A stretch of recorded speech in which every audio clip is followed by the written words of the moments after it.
नमस्कार दोस्तों, cast classes में मैं चंद्रहास एक बार फिर से आप सभी का स्वागत करता हूं। कास्ट क्लासेज की आज की जो हरियाणा जीके की क्लास है, इस हरियाणा जीके की क्लास में आज का जो हमारा मुख्य टॉपिक होगा वो टॉपिक है कांग्रेस और हरियाणा। हम हरियाणा में कांग्रेस की खुलने वाली शाखाओं के बारे में चर्चा करेंगे इस क्लास में। वो शाखा किसके प्रयासों से खुली थी उसकी भी चर्चा करेंगे। वो शाखा कौन कौन से डिस्ट्रिक्ट में खुली थी इसकी भी इसी क्लास में चर्चा करेंगे। और कौन से अधिवेशन के बाद कौन सी शाखा हरियाणा के कौन से जिले में खुली, सभी पॉइंटों को अच्छे तरीके से समझेंगे। कांग्रेस की स्थापना कब हुई थी, किसके प्रयासों से हुई थी, ये सभी पॉइंट हम इस क्लास के अंदर समझेंगे। आप हमारे साथ में जुड़े रहें, आपको बहुत कुछ नया भी सीखने को मिल सकता है इस क्लास में।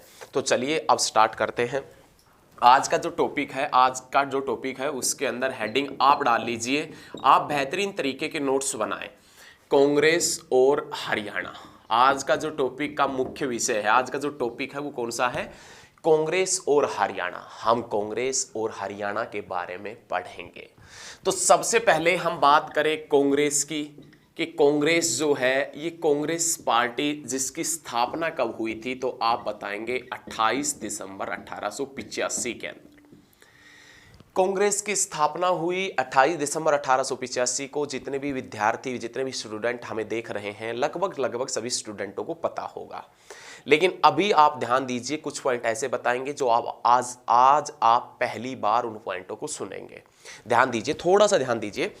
कांग्रेस की स्थापना हुई 28 दिसंबर 1885 के अंदर।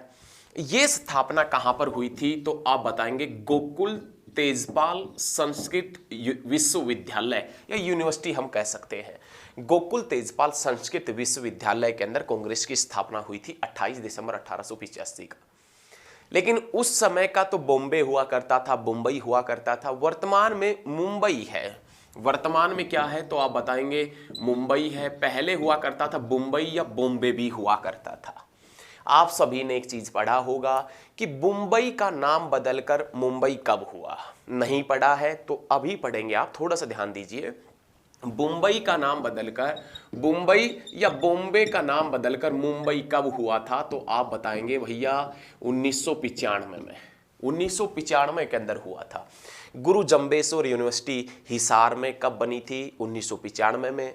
पंचकुला डिस्ट्रिक्ट कब बना था? 1995 में। भारत में इंटरनेट की शुरुआत कब हुई थी, तो आप बताएंगे 1995 में। गैट आपने नाम सुना होगा, आपने गैट का नाम सुना होगा, GATT।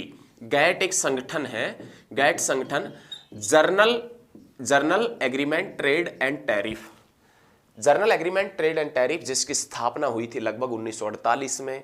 लेकिन इस गैट का नाम बदलकर वर्ल्ड ट्रेड ऑर्गेनाइजेशन कर दिया गया। विश्व व्यापार संगठन WTO, world trade organisation. GATT का नाम बदलकर WTO कब हुआ था, तो ये भी आप बताएंगे 1995 के अंदर हुआ था। बस सिर्फ और सिर्फ आपने यदि हरियाणा जी के पढ़नी है तो आप ये याद रखिएगा, गुरु जम्बेश्वर यूनिवर्सिटी बनी थी हिसार में 1995 में। पंचकुला डिस्ट्रिक्ट बना था 1995 में। इसी के साथ में आपने ये भी याद रखना है कि जो कांग्रेस है, इस कांग्रेस की स्थापना 28 दिसंबर 1885 के अंदर हुई थी। पूरी क्लास को मालूम है कांग्रेस की स्थापना कब हुई? 28 दिसंबर 1885 के अंदर हुई थी। और गोकुल तेजपाल संस्कृत विश्वविद्यालय मुंबई के अंदर इसकी स्थापना हुई थी। गोकुल तेजपाल संस्कृत विश्वविद्यालय मुंबई के अंदर इसकी स्थापना हुई थी। किसकी? कांग्रेस की स्थापना हुई थी। अब कांग्रेस के जो संस्थापक हुआ करते थे वो कौन थे? मतलब हम ये कह सकते हैं कि कांग्रेस के जो संस्थापक थे वो संस्थापक कौन हुआ करते थे, तो कांग्रेस के संस्थापक हुआ करते थे A.O. हयूम। A.O. हयूम। यदि A.O. हयूम का यदि हम पूरा नाम जाने कि A.O. हयूम का पूरा नाम क्या है, तो आप बताएंगे Allan Octavian Hume. Allan Octavian Hume. A.O. Hume भारत के अंदर ICS लगे हुए थे। इनके बारे में थोड़ा सा जान लेते हैं। A.O. हयूम है, ये भारत के अंदर ICS हुआ करते थे, ICS हुआ करते थे। और ये कहाँ के निवासी थे, तो ये स्कॉटलैंड के निवासी हुआ करते थे। कहाँ के निवासी थे? स्कॉटलैंड के निवासी थे। भारत में ICS लगे हुए थे, सिविल सर्विसेज में जॉब करते थे। और सिविल सर्विसेज से जैसे रिटायर्ड हुए, ये शिमला के अंदर रहने लगे थे। शिमला जो हिमाचल प्रदेश के अंदर पड़ता है वर्तमान में। वरना 1947 में जब भारत और पाकिस्तान का विभाजन हुआ था, 1947 में जब भारत और पाकिस्तान का विभाजन हुआ था, तो एक पंजाब का हिस्सा पाकिस्तान में चला गया था और एक पंजाब का हिस्सा भारत के पास आ गया था। जो हिस्सा भारत के पास आया था 1947 के अंदर, उस पंजाब की राजधानी शिमला हुआ करती थी और उसी शिमला के अंदर रिटायरमेंट होने के बाद में रहने लगे थे ए.ओ. हयूम। अब ए.ओ. हयूम सिविल सर्विसेज से रिटायर्ड शिमला के अंदर रहने लगे। शिमला के लोगों के अंदर इनका मेलजोल बढ़ने लगा और ये शिमला के लोगों को, आसपास के लोगों को ब्रिटिश सरकार की नीतियों को समझाते थे कि ब्रिटिश सरकार अब क्या कहना चाहती है, अब ये ब्रिटिश सरकार कैसे आपसे धन लूट कर लेकर जा रही है। सभी प्रकार की नीतियां हैं, ये शिमला के लोगों को समझाते थे। लेकिन इनकी डेथ के बाद, इनकी डेथ होने के पश्चात या इनकी डेथ के बाद इस ए.ओ. हयूम को किस नाम से जाना गया, तो आप बताएंगे हार्मिट ऑफ शिमला के नाम से। किस नाम से जाना गया, तो आप बताएंगे हार्मिट ऑफ शिमला के नाम से। हार्मिट ऑफ शिमला के नाम से किसे जाना जाता है, तो ये चीज आप सभी के माइंड में क्लियर होनी चाहिए। सभी स्टूडेंट ध्यान दीजिए, सभी के माइंड में क्लियर होने चाहिए कि किसे कहा जाता है। ए.ओ. हयूम को हार्मिट ऑफ शिमला के नाम से जानते हैं। अब ये जो कांग्रेस पार्टी है, क्या इसकी स्थापना हुई थी जब कांग्रेस ही नाम था? नहीं। कांग्रेस पार्टी को पहले किस नाम से जानते थे, तो आप बताएंगे भारतीय राष्ट्रीय संघ के नाम से। कांग्रेस पार्टी को पहले भारतीय राष्ट्रीय संघ के नाम से जानते थे, लेकिन भारतीय राष्ट्रीय संघ को भारतीय राष्ट्रीय कांग्रेस किसने कहा था, तो कांग्रेस पार्टी को पहली बार कांग्रेस दादा भाई नौरोजी ने कहा था। किसने कहा था, तो आप बताएंगे दादा भाई नौरोजी ने कहा था। कांग्रेस पार्टी को पहली बार कांग्रेस दादा भाई नौरोजी ने कहा था। अब दादा भाई नौरोजी के क्या माइंड में, क्या दिमाग में आया था कांग्रेस शब्द? नहीं। दादा भाई नौरोजी ने जो ये शब्द है कांग्रेस शब्द, ये कहां से लिया था, तो दादा भाई नौरोजी ने कांग्रेस जो शब्द है, ये कांग्रेस शब्द नॉर्थ अमेरिका कंटिनेंट से लिया था, उत्तर अमेरिका महाद्वीप से लिया था। उत्तर अमेरिका महाद्वीप में एक देश पड़ता है और उस देश का नाम है अमेरिका, और अमेरिका जिसकी संसद, जिसकी पार्लियामेंट को किस नाम से जानते हैं, कांग्रेस के नाम से। और उस कांग्रेस का अर्थ क्या होता है, कांग्रेस का जो अर्थ है वो क्या होता है, तो आप बताएंगे लोगों का समूह। तो दादा भाई नौरोजी ने अमेरिका की संसद से ही ये कांग्रेस शब्द उठाया था और उसके बाद में कांग्रेस शब्द को यहां पर चिपका दिया था। तो भारतीय राष्ट्रीय संघ को पहली बार भारतीय राष्ट्रीय कांग्रेस किसने कहा था, तो आप बताएंगे दादा भाई नौरोजी ने। ओल्ड मैन के नाम से जाना जाता है, ओल्ड मैन के नाम से जानते हैं किसको, दादा भाई नौरोजी को। अब कांग्रेस की स्थापना हो गई 28 दिसंबर 1885 में। इस समय तो भारत ब्रिटिश गुलाम था, ब्रिटिशों का गुलाम हुआ करता था। तो इस समय भारत के अंदर गवर्नर जनरल हुआ करते थे। जब कांग्रेस की स्थापना हुई थी उस समय भारत के गवर्नर जनरल कौन हुआ करते थे, तो आप सभी स्टूडेंट बताएंगे लॉर्ड डफरिन। लॉर्ड डफरिन उस समय भारत के गवर्नर जनरल थे। उस समय मतलब जब कांग्रेस की स्थापना हुई थी 28 दिसंबर 1885 में। संस्थापक कौन थे, ए.ओ. हयूम थे। स्थापना कहाँ हुई थी, गोकुल तेजपाल संस्कृत विश्वविद्यालय मुंबई में। मुंबई जिसका नाम मुंबई कब हुआ, 1995 के अंदर हुआ था। संस्थापक ए.ओ. हयूम को अन्य किस नाम से जानते हैं, हार्मिट ऑफ शिमला के नाम से जानते हैं। और कांग्रेस पार्टी को कांग्रेस पहली बार किसने कहा था, ये क्वेश्चन आप पहली बार पढ़ रहे होंगे, ये क्वेश्चन आप पहली बार पढ़ रहे होंगे कि कांग्रेस पार्टी को पहले किस नाम से जानते थे, भारतीय राष्ट्रीय संघ के नाम से। और भारतीय राष्ट्रीय संघ को भारतीय राष्ट्रीय कांग्रेस किसने कहा था, दादा भाई नौरोजी ने। ओल्ड मैन के नाम से किसे जाना जाता है, दादा भाई नौरोजी को। पहली बार स्वराज्य शब्द का प्रयोग, देखिए पहली बार जो स्वराज्य शब्द का प्रयोग है, ये स्वराज्य शब्द का प्रयोग भी दादा भाई नौरोजी ने कलकत्ता अधिवेशन में 1906 में किया था। कलकत्ता अधिवेशन में 1906 के अंदर किया था। अब कांग्रेस की स्थापना हो गई है, कांग्रेस की स्थापना हो गई है। अब कांग्रेस ने हरियाणा के अंदर कैसे कैसे अपने महत्वपूर्ण रोल अदा किए, हरियाणा जीके में कौन कौन से प्रश्न पूछे जाने की संभावना है और कौन कौन से प्रश्न आ चुके हैं, उन सभी के बारे में अच्छे तरीके से समझेंगे। कोई भी प्रश्न आपका नहीं छोड़ेंगे, आप बस थोड़े से ध्यान लगाकर बैठे रहिएगा। अब कांग्रेस की स्थापना हो गई गोकुल तेजपाल संस्कृत विश्वविद्यालय मुंबई के अंदर। अब भाई कांग्रेस की यदि स्थापना हो गई तो कांग्रेस का पहला अधिवेशन भी होगा, सेशन भी होगा, और उस सेशन के अध्यक्ष भी, प्रेसिडेंट भी कोई ना कोई बनेंगे। तो याद रखिएगा कांग्रेस का जो पहला अधिवेशन था ना, वो पूना के अंदर होना था। पूना कहां पर पड़ता है? पूना महाराष्ट्र के अंदर, पुणे महाराष्ट्र के अंदर होना था। लेकिन उस समय पुणे महाराष्ट्र में प्लेग की बीमारी फैल रही थी, और उस प्लेग की बीमारी से डर गए होंगे नेता लोग। प्लेग की बीमारी फैल रही थी, उसके कारण ये पूना के अंदर अधिवेशन नहीं हुआ। उसके बाद में कांग्रेस का पहला अधिवेशन जो हुआ वो 28 दिसंबर 1885 के अंदर ही हुआ। कांग्रेस का जो पहला सेशन हुआ, अधिवेशन हुआ, वो 28 दिसंबर 1885 में ही हुआ, जब कांग्रेस की स्थापना हुई थी उसी समय। और ये अधिवेशन कहां पर हुआ? तो उस समय का मुंबई, वर्तमान में मुंबई, जब कांग्रेस का पहला अधिवेशन हुआ 1885 के अंदर।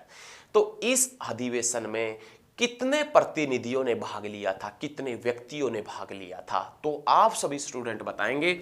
इस अधिवेशन में 72 प्रतिनिधि थे। इस अधिवेशन में कितने प्रतिनिधि थे? 72 प्रतिनिधि हुआ करते थे। लेकिन हम तो हरियाणा जी के पढ़ रहे हैं, ये क्वेश्चन तो आपको बस बताए जा रहे हैं ताकि आप हरियाणा जी के तक ही सीमित ना रहें, उसके साथ में आप और भी बहुत कुछ सीख सकें। जब कांग्रेस का पहला अधिवेशन हुआ 28 दिसंबर 1885 को गोकुल तेजपाल संस्कृत यूनिवर्सिटी के अंदर ही, जब कांग्रेस की स्थापना हुई थी उसी समय, तो उस अधिवेशन में 72 प्रतिनिधियों ने भाग लिया था, 72 व्यक्तियों ने भाग लिया था।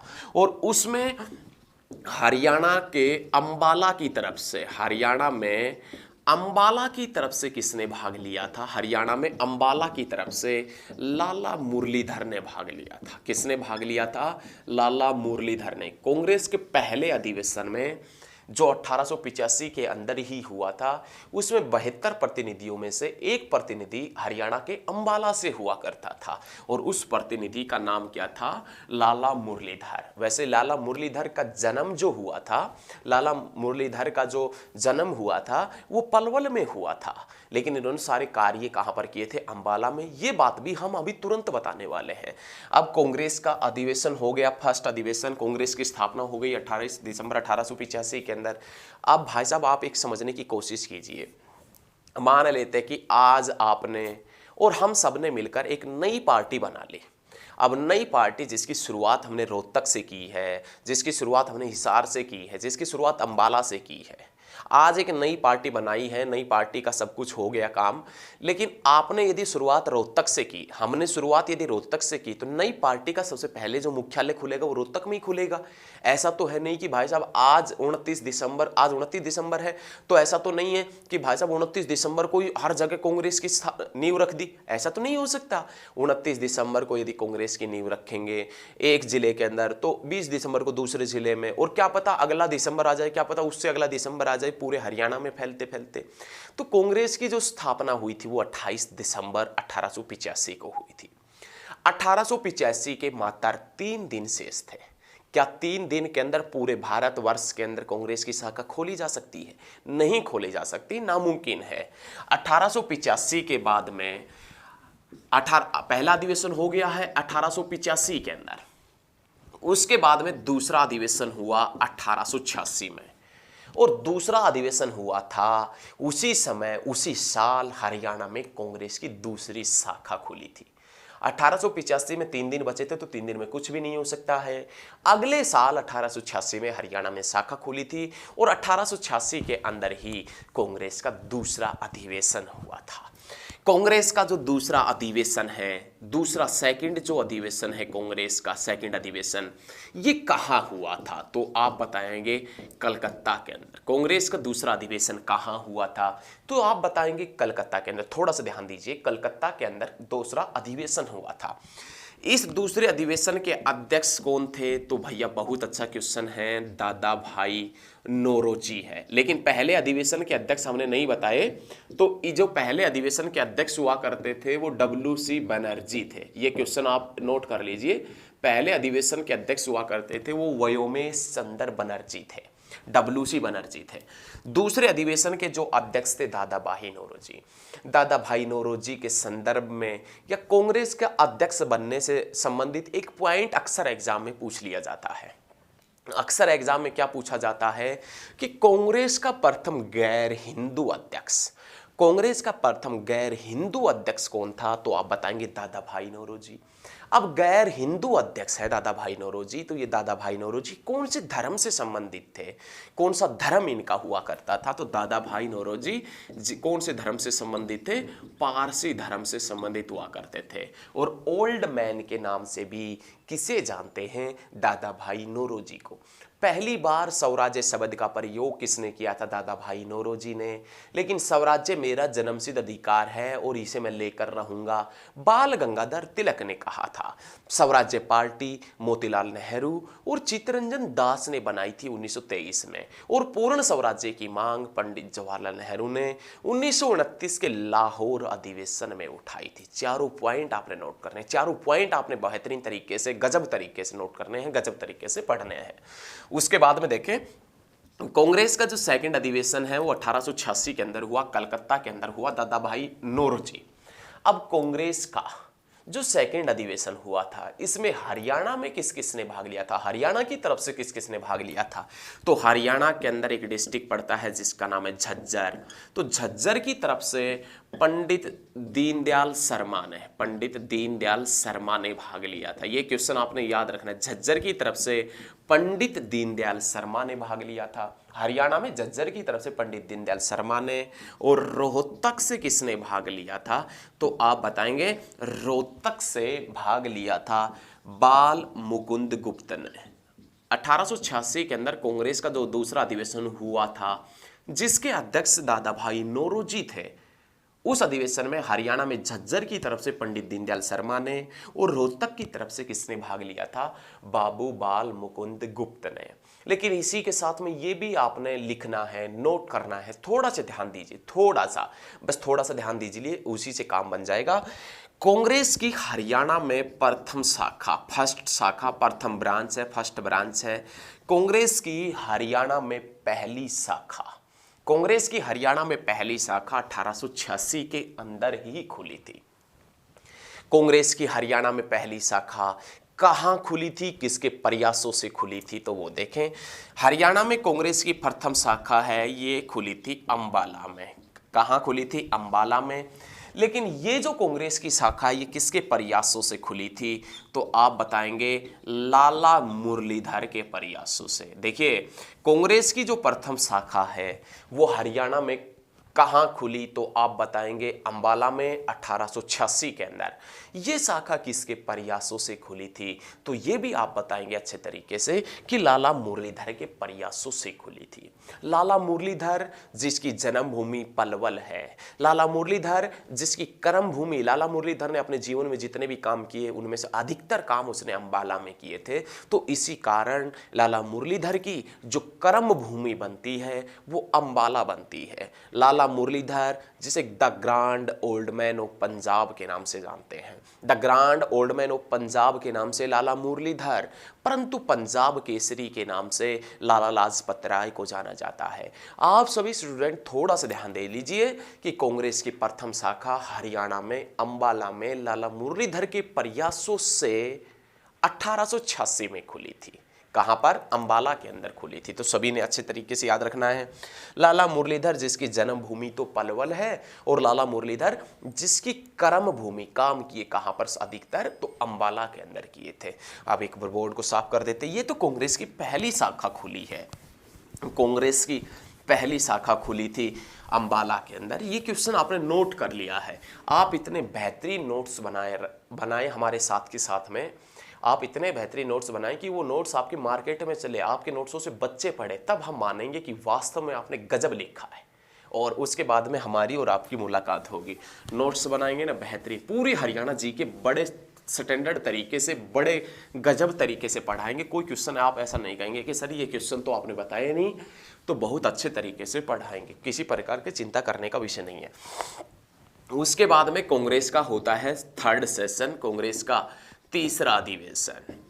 कांग्रेस के तीसरे अधिवेशन के पॉइंट की बात करें तो कांग्रेस का तो तीसरा अधिवेशन हुआ था वो मद्रास के अंदर। कांग्रेस का तीसरा अधिवेशन कहाँ हुआ? मद्रास के अंदर हुआ। कांग्रेस का तीसरा अधिवेशन मद्रास में कब हुआ? तो आप बताएंगे 1887 के अंदर हुआ था। कांग्रेस का तीसरा अधिवेशन हुआ मद्रास में। और इस अधिवेशन के अध्यक्ष कौन थे? तो आप बताएंगे बदरुद्दीन तैयब जी। इस अधिवेशन के अध्यक्ष जो हुआ करते थे वो कौन थे? बदरुद्दीन तैयब जी। क्वेश्चन क्या बनता है? क्वेश्चन इस अधिवेशन का क्या बनता है कि कांग्रेस के प्रथम मुस्लिम अध्यक्ष, कांग्रेस के प्रथम मुस्लिम धर्म से अध्यक्ष कौन थे? तो आप बताएंगे बदरुद्दीन तैयब जी। कांग्रेस के प्रथम मुस्लिम धर्म के अध्यक्ष थे। हरियाणा में सबसे ज्यादा मुस्लिम धर्म कहाँ मिलता है? मेवात में मिलता है।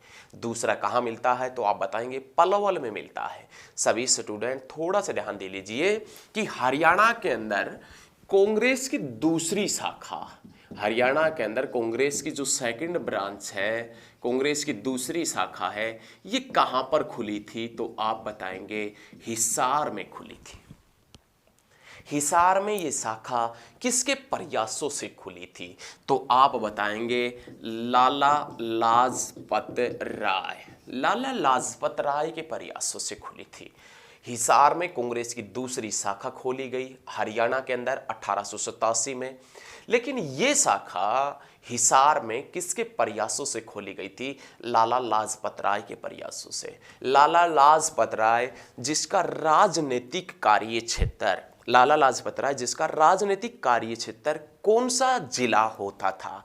हिसार। हिसार जिसका पुराना नाम है इसुयार। हिसार जो फिरोज शाह तुगलक ने 14वीं शताब्दी में बसाया था। हिसार जिसे लोहो नगरी के नाम से, इस्पात नगरी के नाम से, उत्तर भारत की स्टील सिटी के नाम से जानते हैं। किसको? हिसार को। और उसी हिसार के अंदर कांग्रेस की दूसरी शाखा खुली थी लाला लाजपत राय के प्रयासों से 1887 के अंदर। लेकिन सभी बच्चे अच्छे तरीके से पढ़ें, अच्छे तरीके से ध्यान दें कि 1887 के अंदर यदि 100 साल जोड़ दें, 1987 के अंदर चौधरी देवीलाल ने बुढ़ापा पेंशन की शुरुआत की थी।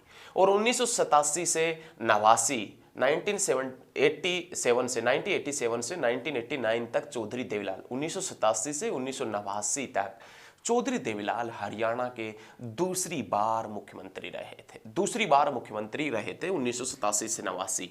और जब दूसरी बार मुख्यमंत्री बने तो मुख्यमंत्री बनते ही बुढ़ापा पेंशन की शुरुआत की थी। और बुढ़ापा पेंशन की जो शुरुआत की थी तो उस समय रुपए मिलते थे 100 रुपए से इन्होंने शुरुआत की थी। अब तो काफी हो गए, 2500 के समथिंग हो रहे हैं। हालांकि वर्तमान में तो शायद जनवरी से हर बार बढ़ता है, हर बार जनवरी से 2500 हो जाए के समथिंग है।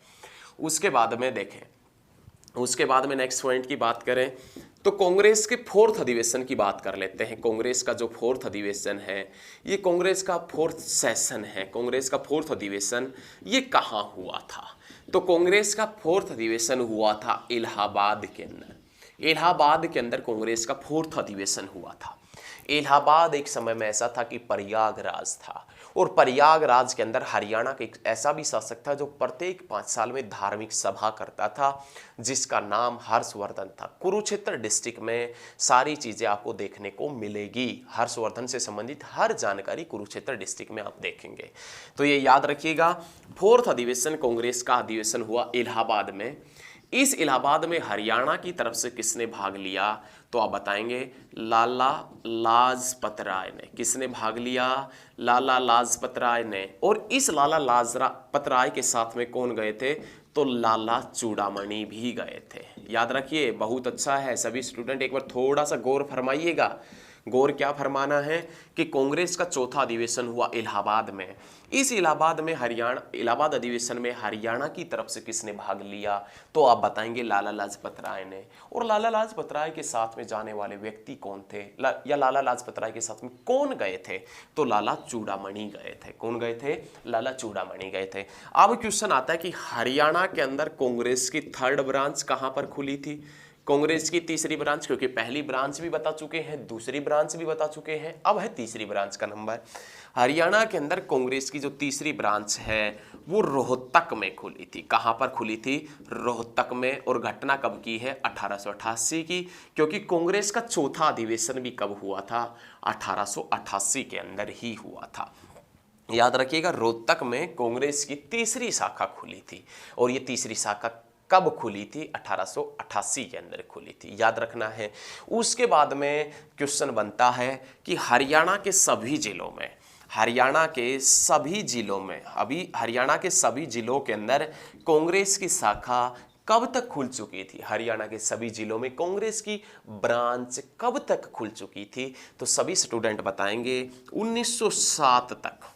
1907 तक हरियाणा में लगभग 5 जिले हुआ करते थे।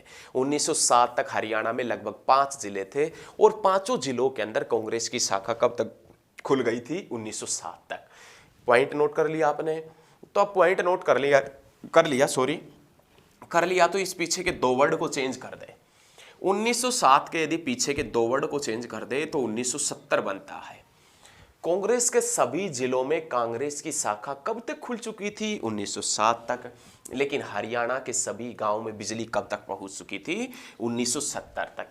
हरियाणा के सभी गांवों में बिजली पहुंचा 1970 में। चौधरी चरण सिंह यूनिवर्सिटी बनी 1970 में, याद रखें।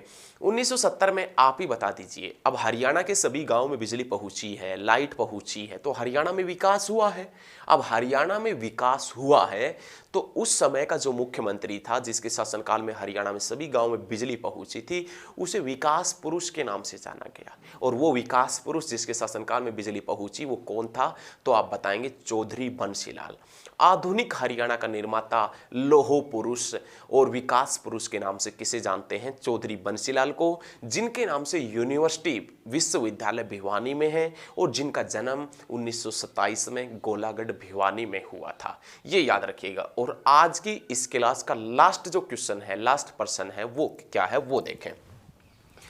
एक क्वेश्चन आता है कि अक्टूबर 1886 के अंदर, अक्टूबर 1886 के अंदर रोहतक में, अक्टूबर 1886 के अंदर रोहतक में कांग्रेस की एक सार्वजनिक सभा हुई। अक्टूबर 1886 में रोहतक में कांग्रेस की एक सार्वजनिक सभा हुई और उस सभा के अंदर वो सभा किसकी अध्यक्षता में हुई थी, या उस सभा के अध्यक्ष कौन थे, तो आप बताएंगे तुर्काबाज खां। तुर्काबाज खां हुआ कर, तुर्काबाज खां उस सभा के अध्यक्ष थे। तो ये सभी पॉइंट ध्यान दीजिए, आप सभी अच्छे तरीके से पढ़िएगा। रोहतक में अक्टूबर 1886 के अंदर एक सार्वजनिक सभा हुई कांग्रेस की, लेकिन उस सार्वजनिक सभा के अध्यक्ष कौन थे, तो आप बताएंगे तुर्काबाज खां हुआ करते थे। आप इतने ध्यान से पढ़ रहे थे हमारे साथ में, तो आप सभी का बहुत बहुत धन्यवाद। क्योंकि यदि आप हमारे साथ में ध्यान से पढ़ रहे हैं ना, तो हम बीच में भी कुछ भी बातें नहीं कर सकते, क्योंकि आपका ध्यान यदि टूट गया है ना, तो उसके बाद में जोड़ना बड़ा मुश्किल हो जाता है। तो आपने हमारे साथ में लास्ट तक वीडियो देखी, आपने ध्यान दिया, तो आप सभी का बहुत बहुत धन्यवाद। आप वीडियो को शेयर भी कीजिएगा, आपको अच्छी लगे तो शेयर रहने दीजिएगा, क्योंकि आप बेहतरीन तरीके से पढ़ लेंगे। यदि शेयर करेंगे तो कोई दूसरा भी पढ़ लेगा, और दूसरा भी पढ़ लेगा तो फिर आप में उसमें फर्क क्या रह जाएगा। यदि आपको अच्छी लगे तो रहने दीजिएगा, और शेयर करना आपका मन करे वैसे करे। हम तो कहेंगे कि शेयर करें, लेकिन आपका जो मन करे उस प्रकार से करें। धन्यवाद। जय हिंद, जय भारत। मिलते हैं नेक्स्ट क्लास में बहुत जल्द।